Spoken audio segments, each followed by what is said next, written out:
Jangan lupa like, komen, dan subscribe channel YouTube TVRI Bengkulu dan nyalakan lonceng notifikasinya.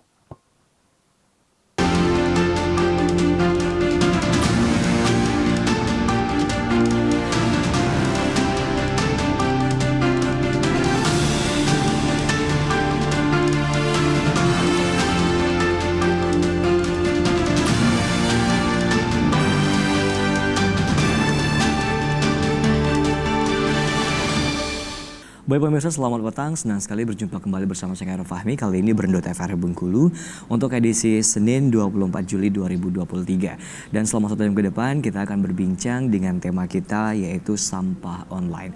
Di studio TVRI Bengkulu telah hadir untuk 2 orang narasumber kita sore hari ini. Yang pertama ada Bapak Dr. Andes Ridwan SIP MSI selaku Kadis LHK Kota Bengkulu. Selamat sore Bapak. Selamat sore. Sehat? Alhamdulillah. Alhamdulillah. Baik, dan narasumber yang berikutnya ada Bapak M. Arif Sudibyo SH selaku penggiat sampah online atau Salin Bengkulu. Selamat sore Bapak. Selamat sore. Sehat? Sehat, alhamdulillah. Alhamdulillah. Baik. Dan kita akan berbincang mengenai sampah karena sampah ini merupakan problema yang cukup pelik yang ada di setiap provinsi atau setiap daerah tentunya mengenai sampah itu sendiri. Kita akan berbincang. Mungkin ini merupakan salah satu sebuah pemikiran yang luar biasa juga mengenai adanya nantinya untuk sampah online tersebut ya kan. Nah, kita kembali ke ini dulu. Pertama kita mau ke Bapak Dr. Andes Ridwan SIP MS ini. Nah, untuk masalah sampah di Kota Bengkulu ini sendiri seperti apa Pak? Yang mungkin bisa kita lihat kan karena kebanyakan nih kalau pagi-pagi itu sembraut sekali di depan rumah-rumah warga itu banyak sampah menumpuk. Kemudian di pasar-pasar banyak sampah menumpuk. Kita udah punya satu TPA nggak sih di Bengkulu ini Pak? Sudah.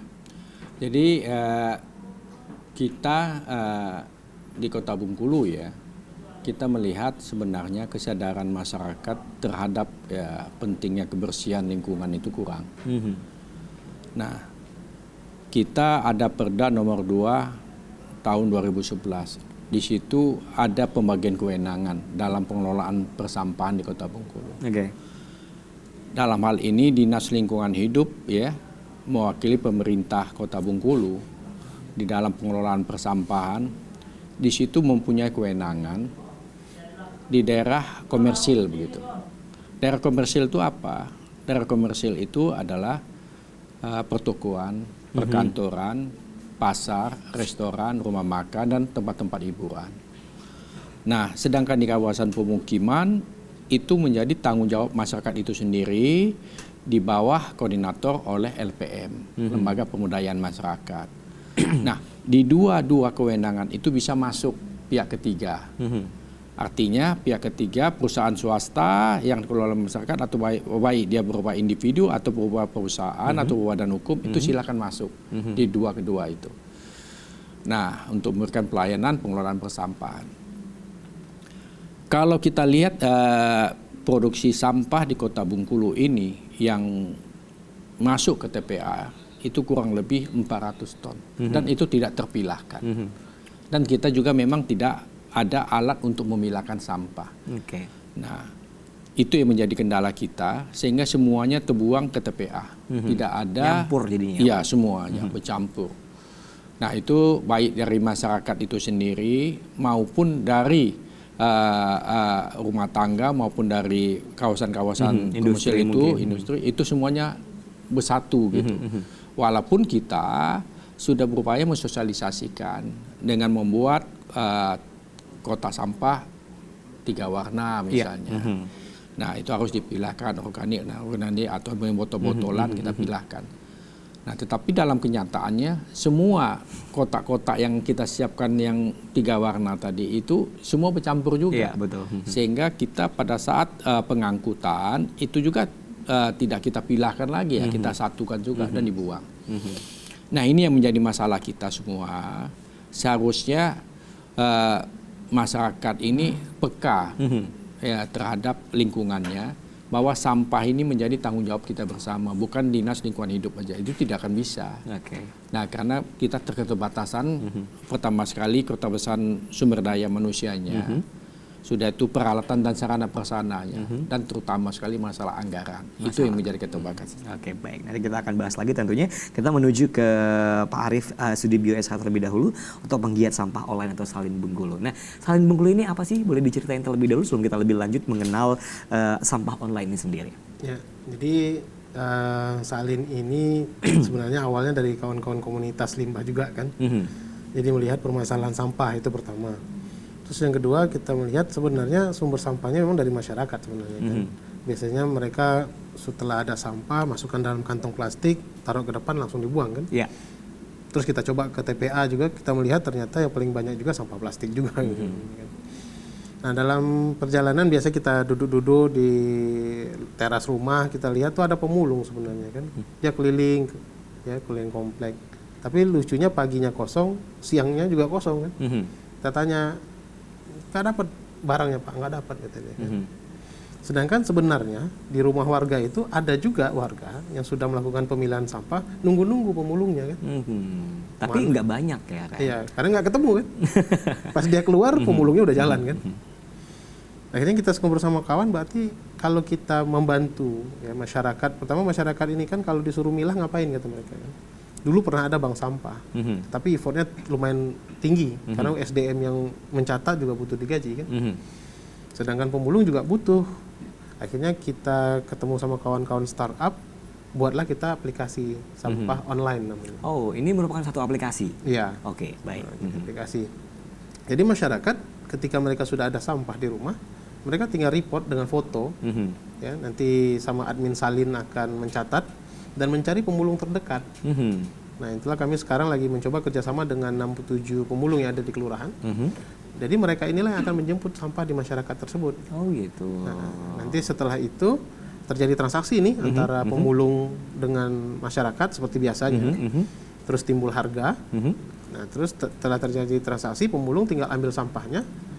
Nah, saldo nanti langsung masuk secara virtual ke aplikasi konsumen atau masyarakat tersebut. Oke, bayarnya kemana? Ke pemulung tersebut atau ke aplikasi?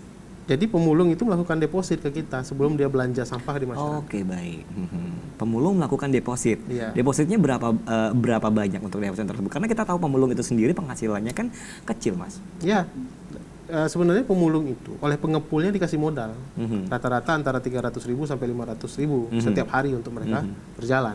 Itu kalau kalau pemulungnya ini sendiri bekerja secara individual? Biasanya mereka sudah punya modal minimal 100 sampai 200.000. Dan udah kita temui kemarin. Oke. Dan aplikasi tersebut ada minimal rate harga? 100.000 deposit udah cukup. Oke, baik. Nah, Salin ini sendiri udah berapa lama adanya di Bengkulu? Ya, jadi Salin ini udah risetnya dari tahun 2021 akhir ya. Alhamdulillah kemarin sama Pemda Kota kita launching di tanggal 5 Juni bertepatan dengan Hari Lingkungan Hidup Dunia. Nah, sejak itulah kita start. Sebenarnya memang agak terlambat juga karena memang proses permintaan izin lewat Google-nya itu memakan waktu juga. Yang dulunya itu biasanya seminggu sudah keluar izin. Nah, ini kita makan waktu hampir 2 minggu lebih. Jadi banyak verifikasi yang diminta dari mereka. Oke, baik. Sebelum kita jauh nanti kita obrolin lagi bersama dengan Bang ataupun Bapak Arief Sudibyo ya. Kita kembali ke Pak Kadis tentunya. Nah, Pak Kadis menanggapi dari Salin ini sendiri. Itu dari Kadis Lingkungan Hidup sendiri seperti apa? Iya. Kami sangat membantu ya.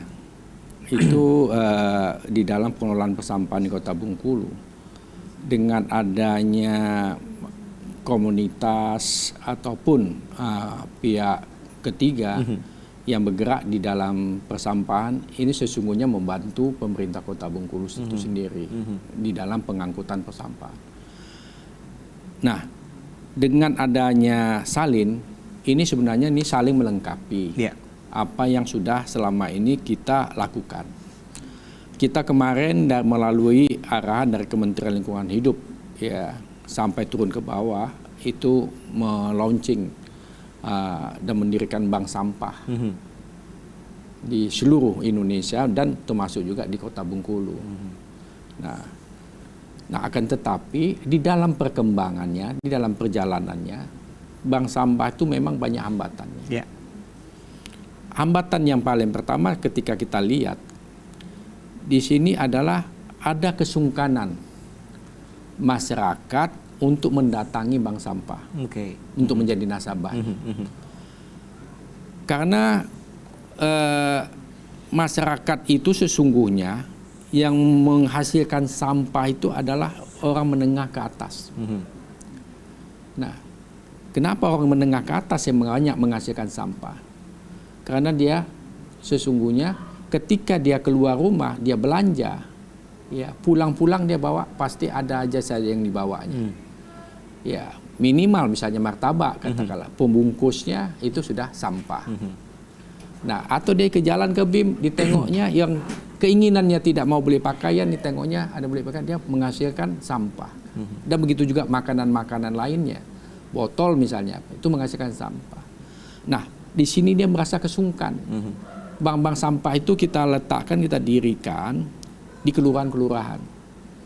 Nah, dia kumpul, itu sebenarnya tidak jadi masalah dia kumpul. Nah, ketika dia mau menjualnya ke bank sampah, itu yang jadi masalah. Rasa sungkan dia. Wah, waduh, pikir orang nanti bawa ini ke mobil, pikir orang ya seperti jatuh miskin benar. Ya, berapalah harganya? Berapalah inilah buang aja. Gengsi begitu. ya. Gengsi. Nah, jadi dengan adanya aplikasi salin ini melengkapi.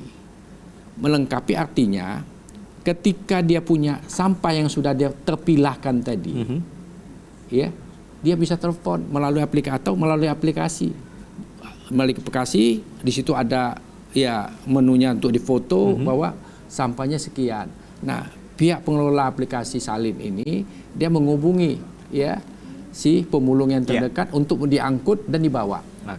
Apakah itu mau dibawa ke bank sampah atau ke tempat ke pengepulnya. Baik. Sekarang bank sampah masih ada sampai sekarang? Iya, masih ada bank sampah. Baik, kita lanjutkan lagi Bapak, kita iklan terlebih dahulu.